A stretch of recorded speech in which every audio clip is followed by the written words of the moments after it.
fellows, thank you. And may God bless you once again for joining me on Africa, My Heritage TV. This, as usual, is your boy and your host, Kwame, the African child. Please, if this is your first time on this platform, don't forget to hit on the subscription button to become part of this great platform. And please, after subscribing, kindly also hit on the notification bell icon to enable you to receive alert on all new videos. Thank you, and may God bless you that you are going to do that. So let's go to the second phase of the Broken Heart series. So, as I said, as young men and women living life, we've all had our broken-hearted moments before, you see, and I'm trying to use mine as an instance or as an example to my cherished viewers and subscribers out there in making sure that most of the mistakes that I made that led into that dissipation of that relationship, that led into break of that relationship, that brought a heartbreak to me. You, the cherished viewer and subscriber out there, is not going to repeat the same mistake. But the good things that I was able to do, that sustaining my relationship to the understand that I wasn't able to continue the good things leading to its despair, you are also going to learn a lesson to do the good things in it, to help your own life and to refrain from repeating the evil or the mistakes that I made that led into the massacre or the disaster that I witnessed. So, as I said, I believe by now, as you're watching this video, it's either you are dating, it's either you have a girlfriend, it's either you have a boyfriend, it's either you are courting, it is either you are into honeymoon with somebody, it's either you are into how do we even call it? You're almost like in a table with your love or your fellow partner, discussing the progress with respect to your relationship and how you would want to even mature your relationship into the stage of marriage. And I always tell people and caution them, any friendly or girlfriend or boyfriend relationship with no marriage intention is not worth having it.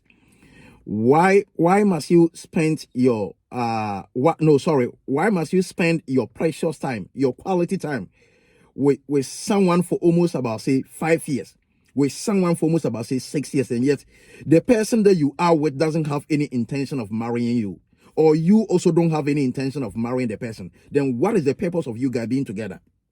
Because, mind you, boyfriend-girlfriend relationship is meant to lead into courtship. It's meant to lead into marriage finally. The intention of getting married to the person that you are relating with, the intention of getting married to the person that you are in love with, the intention of getting married to the person that you are courting with, the intention of getting married to the person that you've been staying with for almost about 5 years, it needs to be clear and it needs to be visible. It needs to be able to exhibit itself for you to see and for your partner to also see, and for you both to agree on it that it is the goal or it is the target you are trying to hit. If you don't have that intention, then whatever it is that you are doing as boy, girl is a charade. It wouldn't lead to anything. It wouldn't bring any profit to you. It wouldn't bring any benefit to you. And at the end of the day, if care is not taken, it's going to lead into disgrace. So to my cherished viewers and subscribers out there that are ladies, to my cherished viewers and subscribers out there that are guys as me, guys like me watching this video, please, make sure the girl that you are dating right now, make sure the lady that you are dating right now, make sure the guy that you're also dating right now has an intention of marrying you, or you also have an intention of marrying the person, so that whatever that you guys will be doing would be deemed as serious, but it's not like just a joke or just a 9-day wonder or just a splash of time that maybe you met in a nine crab, you met in a pub, and you decided to like one another. Maybe you, out of drinking abnormally, maybe do certain things that is not ought to be done in its infancy stage. You see, that shouldn't be the focus. The focus has to be leading towards marriage, because once the focus is marriage, once the marriage intent is there, it commits both of you. You see, it makes both of you serious. It brings the best in you. It brings the inner strength in you to be able to fight and to rally for a common understanding with respect to any disagreements that might arise between you two. Because fine, the love may be there. You love me, I love you. But beside you loving me and me also loving you, if we don't have any intention of marrying, if we don't have any intention of growing this relationship from its infancy stage to its maturity stage, then that simply means with a little misunderstanding, with a little disagreement, with a little infighting, it is technically going to knock down the relationship. But once you both have the intention of getting married, after maybe say 4 years, after maybe say 6 years, then you will be able to gather strength and momentum to fight any misunderstanding, to fight any challenges, to fight any intruder that might try to set you guys apart or put you guys asunder.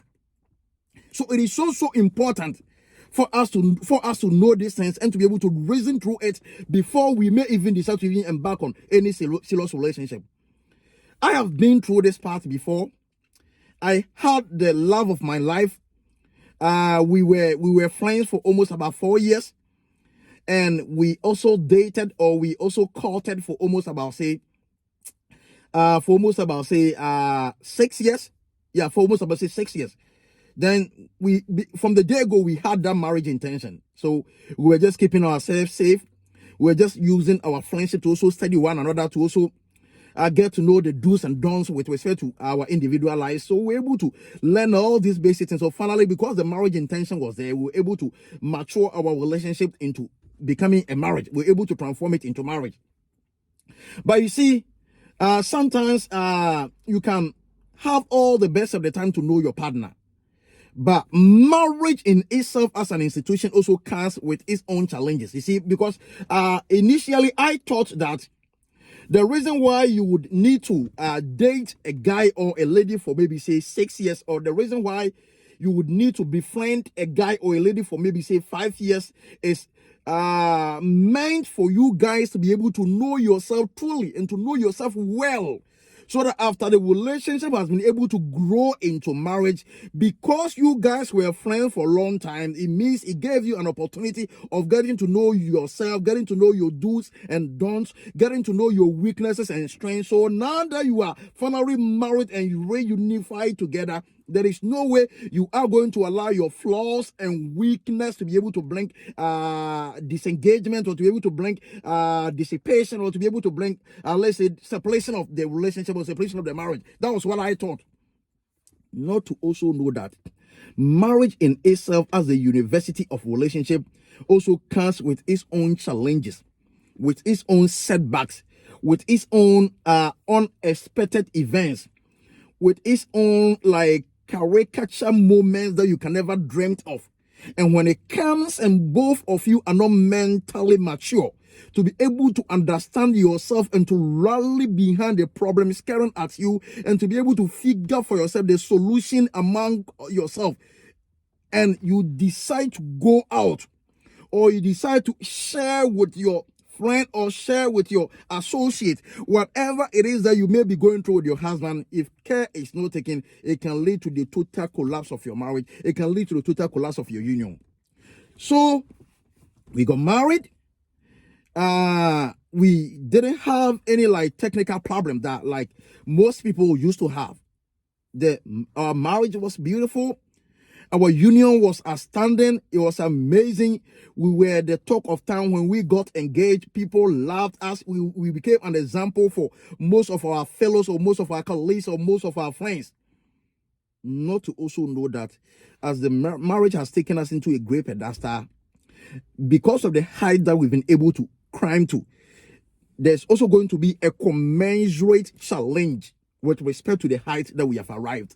So because we were not able to smartly discover this thing before getting into it, we all of a sudden fall into that trap, fall into that temptation. And because we were not able to understand one another, we are not able to agree to disagree, or we're not able to listen to one another, respect one another's opinions, and to see how we can resolve it in a way that is going to be pleasing and is going to be sound to each other, it became a total chaos, and it became a total moments of confusion. And I think since I got to know my partner, and for all the days that we have been together, anytime that we have problem, anytime we have disagreements, we try our best as much as possible to solve it ourselves, to solve it within. But with respect to this problem, we didn't want it to solve it within, because by then we have invited some friends that we knew from nowhere. We have invited some friends that we knew from nowhere into our relationship, into our marriage, to understand that we were so naive to be sharing certain things that ought to be kept secret in our marriage. We were sharing with these outsiders. So by the time that we got to know, these outsiders were either giving my partner an evil advice, or they were even giving me also an evil advice. And you see, anything that the person may also say to, whether you like it or not, they have an impact on you.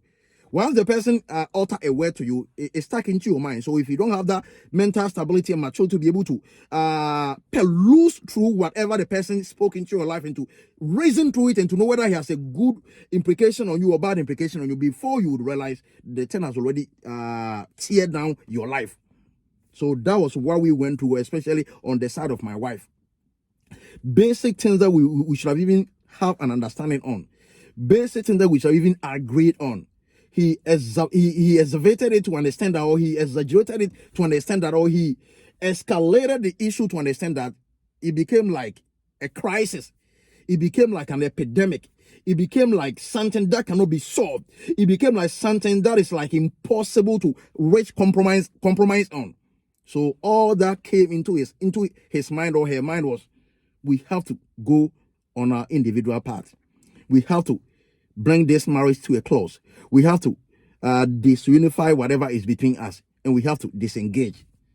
And sometimes, you see, if you're going through this moment, you don't see the light to enable you to shine, to help you see well. Before you would realize, you have already made the mistakes and you have regretted, and there is nothing you can do to repair the mistakes. Because it is like an egg. Once care is not taken when you are holding it, then it falls from your hand to be broken on the ground or on the floor. There is no way you can join the pieces together again. It is like marriage. So care needs to be taken. Care needs to be taken. Anytime that you are in a relationship with someone and you would want that thing to be sustained and you wouldn't want it to be destroyed, it is better for you to be able to seek for solution anytime you are in challenges. If you look for the solution within yourself and it cannot be found, then it's possible for you to reach out to your in-laws or people that also gave their vows to support your union. But once you disregard all these people and go to your friends and fellows, mind you, most of your friends may be people that envy your marriage, that envy your union, that envy your relationship, that envy the guy, that envy the lady. And these people would want to see your marriage collapsing, but you don't know. You don't know what they may be thinking concerning your marriage. So you think they are your friends. So before you would realize their evil advice has already destroyed your relationship. So fellows, cherished viewers and subscribers out there, be very careful. If you are into a relationship with somebody with a marriage intent, if you are marrying someone right now and you may be going through certain things that I'm sharing with you right now, be very careful that when you fall into temptation or situation like this, how well you are going to manage it to save your marriage, and that's preventing your marriage from collapsing. It's very critical for you to consider all these issues. Thank you, and may God bless you. As I said, this is a marriage or relationship series that I'm doing. I'm going to bring you the part 3 of this series when the right time presents itself. Please stay safe and stay protected until the next opportunity presents itself for us to meet again. I love you, and please take care. Thank you, and may God bless you. And please don't forget to subscribe to Africa My Heritage TV. And after subscribing, please click on the notification bell icon to enable you to receive alert on all new videos. Please recommend this channel to all your friends and family also. Thank you, and may God bless you.